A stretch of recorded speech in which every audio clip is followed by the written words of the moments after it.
اگر یہ 6 اعمال ہم نے کرنے شروع کر دیے تو انشاءاللہ پھر ہمارا روزہ وہ روزہ ہوگا کہ جنت کا ایک دروازہ باب الریان یہ خاص ہوگا روزہ داروں کے لیے، اور وہ بلا رہا ہوگا کہ جو لوگ صحیح طریقے سے روزہ رکھ کر آئیں وہ اس دروازے سے داخل ہوں، وہاں ان کو جو جام پلایا جائے گا وہ ایسا ہوگا پھر وہ کبھی پیاسے نہیں ہوں گے۔ اللہ ہم سب کو نصیب فرمائے۔ ماشاءاللہ بہت ہی عمدہ جواب دیا استاد محترم نے۔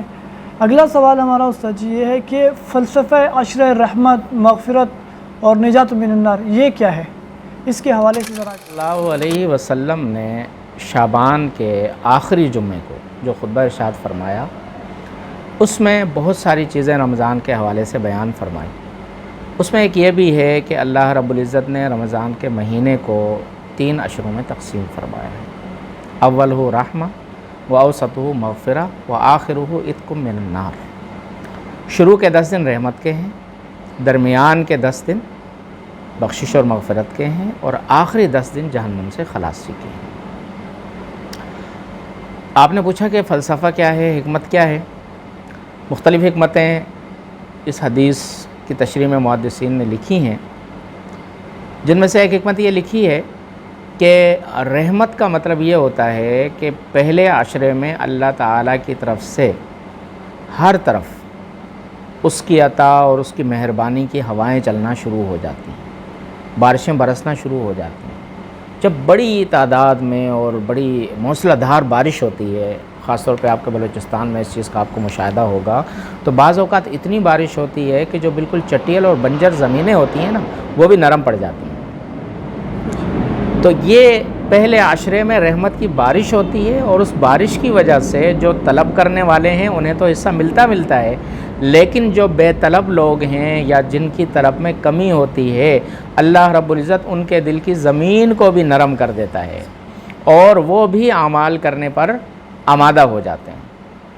جب ان کے دل کی زمین نرم ہو جاتی ہے اور وہ پھر اعمال کی طرف آتے ہیں، روزہ رکھنا شروع کرتے ہیں، تراویح کا اہتمام کرنا شروع کرتے ہیں، اسی طریقے سے سحری افطاری کا وہ سنت سمجھ کر اہتمام کرتے ہیں، دعاؤں کا اہتمام کرتے ہیں، اپنی استعداد اور اپنی جو ہے وہ کوشش کے مطابق، اپنی پہنچ اور اپروچ کے مطابق وہ صدقات وغیرہ کرتے ہیں، تو اس کی وجہ سے وہ اس قابل ہو جاتے ہیں کہ اگلے جو 10 دن آتے ہیں ان میں روزانہ افطار کے وقت جن لاکھوں افراد کی بخشش کے فیصلے ہوتے ہیں ان میں نیک لوگ تو شروع سے ہی شامل تھے، یہ لوگ بھی پھر ان میں شامل ہو جاتے ہیں۔ یہ مغفرت ہے، اور بڑے بڑے گناہ گاروں کی اللہ رب العزت کی طرف سے مغفرت کے فیصلے ہوتے ہیں، اور جب وہ آخری عشرہ آ رہا ہوتا ہے تو یہی گناہ گار لوگ کہ جو اللہ کی رحمت کی وجہ سے اعمال پر آئے، پھر اللہ رب العزت نے ان کی بخشش کے فیصلے فرما دیے، اللہ ان کو جہنم سے بھی خلاصی عطا فرمانا شروع کر دیتے ہیں۔ وہ لوگ جن کو ان کے گناہوں کی وجہ سے جن کے لیے یہ طے کر دیا گیا تھا کہ یہ جہنم میں جائیں گے، اپنے گناہوں کی سزا بھگتیں گے، اور اس کے بعد پھر ان کو اللہ رب العزت جہنم سے نکالیں گے، لیکن اس عشرہ عتق من النار جہنم سے خلاصی کے عشرے کی برکت سے ان لوگوں کے نام جہنم کے رجسٹر سے کاٹ کر جنت کے رجسٹر میں درج کر دیے جاتے ہیں۔ ایک تو یہ فلسفہ بیان کیا ہے، دوسرا محدثین نے ایک اور فلسفہ بیان کیا ہے کہ لوگوں کی مختلف حالتیں ہوتی ہیں۔ جو نیک لوگ ہیں ان کے لیے تو پہلا عشرہ ہی رحمت ہے، اور اس میں ان کی بخشش بھی ہو گئی، مغفرت بھی ہو گئی، اور ان کے لیے جہنم کے عذاب سے خلاصی بھی ہو جاتی ہے۔ جو ہم جیسے گناہ گار لوگ ہوتے ہیں تو وہ گرتے پڑتے دوسرے عشرے میں اس قابل ہو جاتے ہیں کہ اللہ ان کے گناہوں کو معاف فرما دیتے ہیں۔ جو زیادہ گناہ گار لوگ ہوتے ہیں وہ جب 30 دن مکمل روزے رکھ لیتے ہیں یا 20 دن رکھ لیتے ہیں اور 21ویں دن میں داخل ہوتے ہیں تو اس کے بعد اللہ رب العزت ان کو جہنم سے خلاصی عطا فرماتے ہیں۔ ہم سب کو اللہ سے بار بار یہ دعا کرنی چاہیے کہ یا اللہ تو افطار کے وقت روزانہ جو لاکھوں آدمیوں کو جہنم سے نجات دے رہا ہے، ان کی بخشش اور مغفرت کے لیے تو فیصلے کر رہا ہے، تو ہمارا بھی ان میں نام شامل کر دے۔ ہماری مغفرت کرے گا، ہمارا تو بیڑا پار ہو جائے گا، تیرا کچھ بھی نہیں جائے گا۔ تیرے خزانے لامحدود، تیری رحمتیں لامحدود، تیری مغفرتیں لامحدود، تیری عطائیں لامحدود، ہمیں اس میں سے کچھ عطا فرما۔ آپ نے جیسے بتایا کہ رمضان المبارک کے فلسفہ عشرہ اور رحمت، مغفرت و نجات من النار کے حوالے سے بتائی، اسی طرح یہ بھی بتائے کہ رمضان المبارک میں کوئی خاص اعمال بھی ہے یا عام اعمال کر لینے چاہیے؟ رمضان المبارک کے ساتھ کوئی خاص عمل ہے یا صرف اسے کر لینا چاہیے، یا عام روٹین کے مطابق جو عمل نماز پڑھتے ہیں، نوافل پڑھتے ہیں، یہی کر لینے چاہیے؟ عمران صاحب بہت اچھا سوال آپ نے کیا ہے، بڑا مفید سوال ہے کہ رمضان میں ہمیں کون سے اعمال کرنے چاہیے۔ میں یہ عرض کروں گا کہ رمضان میں سب سے بڑا عمل روزہ رکھنا اور تراویح کا اہتمام کرنا۔ دوسرے نمبر پر جو سب سے بڑا عمل ہے اپنے روزے کی حفاظت کرنا ہے۔ روزے کی حفاظت کیسے ہوگی؟ روزے کی حفاظت کے لیے ہمیں تمام گناہوں کو بھی اسی طرح سے چھوڑنا پڑے گا جیسے ہم نے اللہ کا حکم سمجھ کے حلال چیزوں کو چھوڑ دیا۔ کھانا حلال تھا، آپ نے اللہ کا حکم سمجھ کے چھوڑ دیا۔ پانی کا استعمال آپ کے لیے حلال تھا، آپ نے اللہ کا حکم سمجھ کے اس کو چھوڑا۔ اسی طریقے سے اپنی نفسانی جنسی خواہشات کا جو ہے وہ شرعی طریقے سے، جائز طریقے سے استعمال جائز ہونے کے باوجود کیوں چھوڑا؟ اللہ کا حکم ہے۔ تو اس طریقے سے ہم گناہوں کو بھی چھوڑ دیں۔ ہوتا کیا ہے کہ روزہ پاس کرنے کے لیے غیبتیں ہو رہی ہیں، چغلیاں ہو رہی ہیں، اول فول جو ہے وہ چیزیں دیکھی جا رہی ہیں، موبائل میں ہم لگے ہوئے ہیں صبح سے لے کر شام تک، اور اس میں کیا کچھ ہم دیکھ رہے ہیں۔ اسی طریقے سے اگر ہم باہر جا رہے ہیں، بازار میں جا رہے ہیں، تو وہاں ہم اپنی نظروں کی حفاظت نہیں کرتے۔ تو یہ تمام چیزیں، ان کی مثال زہر کی طرح ہے۔ روزہ آپ نے رکھ لیا، اللہ کا ایک حکم تھا، آپ نے اس کو پورا کیا، لیکن اب اس کو اس قابل بنانا کہ آپ کو روزے کے ثمرات اور اس کے فوائد حاصل ہوں، اس کے لیے ضروری ہے کہ آپ اپنے روزے کو بچائیں۔ اللہ کے حبیب صلی اللہ علیہ وسلم نے یہاں تک ارشاد فرمایا کہ بہت سارے لوگ ایسے ہیں کہ جن کو روزے میں سوائے بھوکا پیاسا رہنے کے کچھ بھی حاصل نہیں ہوتا۔ یہ کون لوگ ہوتے ہیں؟ یہ وہی لوگ ہوتے ہیں کہ جو روزہ رکھ تو لیتے ہیں لیکن حرام سے اور گناہ کبیرہ سے بچنے کا اہتمام نہیں کرتے۔ تو سب سے پہلی چیز روزہ اور تراویح کا اہتمام، دوسری چیز اپنے روزوں کی حفاظت۔ تیسری چیز کیا ہے؟ تیسری چیز وہ 4 اعمال ہیں جن کی نبی کریم صلی اللہ علیہ وسلم نے ہمیں ترغیب دی ہے۔ اس میں سب سے پہلی چیز ہے کلمہ طیبہ کی کثرت، زیادہ سے زیادہ ہم کلمہ طیبہ کا ورد کریں۔ اور دوسری چیز جو ہے وہ اللہ رب العزت سے جو ہے وہ ہم استغفار کریں، اپنے گناہوں کو یاد کر کر کے استغفر اللہ کہیں، دل سے جو ہے وہ ہم نادم ہو کے اپنے گناہوں پر استغفار کریں، مغفرت مانگیں۔ یہ 2 چیزیں ہو گئیں۔ اور تیسری چیز یہ ہے کہ اللہ سے ہم جنت طلب کریں، اور حدیث میں آتا ہے کہ نبی کریم صلی اللہ علیہ وسلم نے فرمایا کہ اللہ سے جنت الفردوس مانگا کرو۔ بہت سارے لوگ ہوتے ہیں نا، وہ کہتے ہیں یار چلو جنت میں کسی کونے خدرے میں جگہ مل جائے بہت ہے، جنت الفردوس جہاں پر انبیاء، صدیقین، شہداء، صالحین ہوں گے، ہم کہاں وہاں پہنچ سکتے ہیں۔ ایک بادشاہ نے جو ہے وہ اذن کیا اور عام اعلان کروا دیا کہ بھئی ہر آدمی آئے اور جتنا لے کے جانا چاہتا ہے لے جائے۔ ایک شخص آیا، اس کے پاس چھوٹا سا برتن تھا۔ اس نے کہا بادشاہ سلامت، جو آپ عطا کرنا چاہیں۔ بادشاہ نے کہا کہ تو نے اپنی بساط کے مطابق مانگا ہے، لیکن یہ میری شان کے خلاف ہے کہ میں اتنے سے برتن میں بھر کے تجھے دوں، لہٰذا جا اور خزانے میں سے جتنا اٹھا سکتا ہے لے جا۔ اور اپنے خادمین کو حکم دے دیا کہ جتنی چیزوں پر یہ ہاتھ رکھے وہ ساری کی ساری چیزیں اس کے گھر میں پہنچا دو۔ تو ہم مانگتے ہوئے اپنے اعمال کو نہ دیکھیں، ہم اللہ کی رحمتوں کو دیکھیں۔ اور اللہ تو وہ ذات ہے کہ جو 70 ماہوں سے زیادہ محبت کرنے والی ذات ہے۔ اللہ کے حبیب صلی اللہ علیہ وسلم نے فرمایا جب بھی مانگو جنت الفردوس، جو کہ جنت کا سب سے اعلیٰ طبقہ ہے، سب سے بڑی جنت ہے، اللہ سے وہ مانگا کرو۔ 3 چیزیں ہو گئیں، لا الہ الا اللہ، استغفر اللہ، جنت کی طلب۔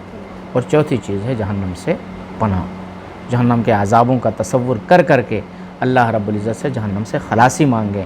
اور خاص طور پر یہ دعا اپنی دعاؤں میں شامل کریں کہ یا اللہ، نبی کریم صلی اللہ علیہ وسلم نے بربادی کی دعا کی ہے، اگر میری مغفرت نہ ہو سکی اور جہنم سے میری خلاصی نہ ہو گئی میں تو تباہ ہو جاؤں گا۔ جس کے لیے رحمت للعالمین فرما دیں کہ وہ تباہ ہو جائے تو اس شخص کی تباہی میں کیا شبہ ہے۔ لہٰذا تو مجھے جو ہے میری مغفرت فرما، اور مجھے میرے تمام عزیز و اقارب کو، خاص طور پر میرے والدین کو، میرے اساتذہ کو، میرے تمام متعلقین کو تو جو ہے جنت الفردوس میں داخل فرما، اور ایسے اعمال کرنے کی توفیق دے کہ ہم جنت تک پہنچ سکیں۔ چوتھا عمل جو ہے وہ قرآن کریم کی تلاوت ہے۔ اللہ نے جب قرآن مجید میں رمضان کی فضیلت بیان کی تو وہاں پر اس کو قرآن کے ساتھ جوڑا۔ شہر رمضان الذی انزل فیہ القرآن، رمضان کو جو تمام مہینوں کا سردار بنایا اس کی وجہ یہ ہے کہ رمضان میں قرآن اترا ہے، لہٰذا ہم رمضان جو کہ قرآن کا مہینہ ہے اس میں اپنی تلاوت کی مقدار کو بڑھائیں، اپنی تلاوت کی مقدار کو بڑھائیں۔ اور بڑھانے کا کیا مطلب ہے؟ مہینے میں ایک ختم کر لیں، 15 دن میں کر لیں، 10 دن میں کر لیں، 7 دن میں ختم کرنا تو اسلاف کا عام طریقہ تھا۔ آپ نے قرآن پاک پہ اگر غور کیا ہو تو 7 منزلوں میں پورے قرآن کو تقسیم کیا گیا ہے، اور یہ تقسیم تلاوت کی خواندگی کے اعتبار سے کی گئی ہے کہ پہلے دن ایک منزل پڑھ لیں، دوسرے دن دوسری پڑھ لیں، 7 دن میں آپ کا ختم مکمل ہو جانا چاہیے۔ اور صحابہ کرام رضوان اللہ علیہم اجمعین فرماتے ہیں کہ ہم میں سے جو شخص زیادہ تلاوت نہیں کر سکتا تھا وہ بھی 3 دن میں ختم کر لیتا تھا، اور بعض تو ایسے تھے کہ ایک رات میں وہ پورا قرآن کریم تہجد میں، سیدنا عثمان غنی رضی اللہ تعالیٰ عنہ تہجد میں کھڑے ہیں اور الف لام سے شروع کیا ہے والناس پہ پہنچ گئے، فجر کی اذان ہو گئی۔ تو تلاوت کی مقدار کو بڑھانے کا مطلب یہ ہے کہ ہمارا یہ عزم ہو، ہم اس بات کا تہیہ کر لیں کہ انشاءاللہ میں 3 دن میں ختم کر لوں گا، میں 5 دن میں ختم مکمل کر لوں گا، میں نے اس رمضان میں 10 ختم پورے کرنے ہیں، اس رمضان میں مجھے 5 ختم مکمل کرنے ہیں۔ یہ غیر حفاظ کی بات ہو رہی ہے، اور اگر حافظ قرآن ہے تو پھر تو ظاہر سی بات ہے اور زیادہ پڑھنا چاہیے۔